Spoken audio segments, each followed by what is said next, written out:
Walk into your bathroom right now. You flip a switch, a fan hums to life, and you lock a solid wood door.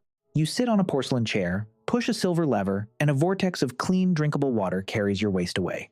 It vanishes beneath the floorboards, traveling through hidden pipes until it becomes someone else's problem.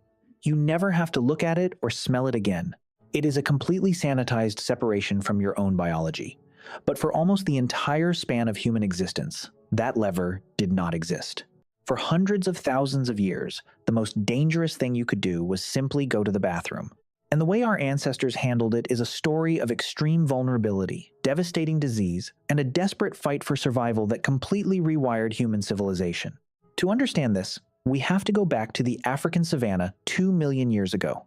Your earliest ancestors were nomadic. They moved constantly. When nature called, they did exactly what every other animal did. They walked away from the group and squatted. But squatting in the tall grass made you blind, slow, and completely defenseless. Your eyes were locked on the dirt. If a leopard or a pack of hyenas was hunting nearby, a human relieving themselves was the easiest target on the landscape. Going to the bathroom was done quickly and with intense paranoia. You scanned the grass for things that wanted to eat you, then ran back to the safety of the tribe. But predators were the least of their worries. The real danger was invisible. Human waste is a biological weapon. A single gram of feces can contain 10 million viruses, 1 million bacteria, and 1,000 parasite cysts. For early humans, leaving waste near the camp was a death sentence. Flies would land on the fresh excrement, pick up pathogens, and fly straight to the meat hanging over the campfire. Cholera would wipe out a family group in days. This is why you feel disgust. Evolution hardwired a psychological revulsion into your brain to keep you away from your own waste. We learned to walk far away, relieve ourselves, and keep moving. As long as humans kept walking, the earth absorbed it. The sun baked the bacteria to death, and the tribe survived.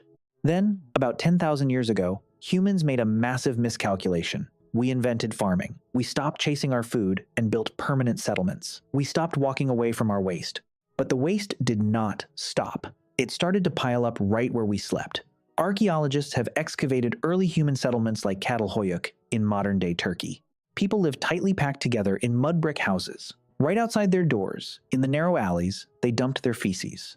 The smell would have been suffocating, a thick wall of methane and decay. Scientists analyze fossilized human feces, called coprolites, dug up from these ancient sites. What they find inside is horrifying. The moment humans settled down, parasite infections exploded. The coprolites from early farming villages are packed solid with the eggs of whipworms, tapeworms, and hookworms. People were constantly reinfecting themselves because their drinking water and living spaces were contaminated.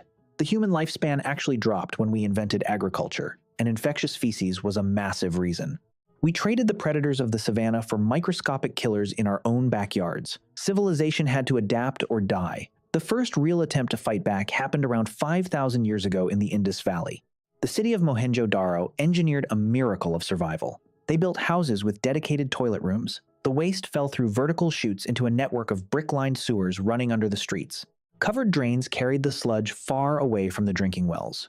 They understood the fundamental rule of survival. If you cannot walk away from the waste, you have to make the waste walk away from you. But the most famous ancient bathroom engineers were the Romans. The Roman Empire is legendary for its sprawling sewer systems.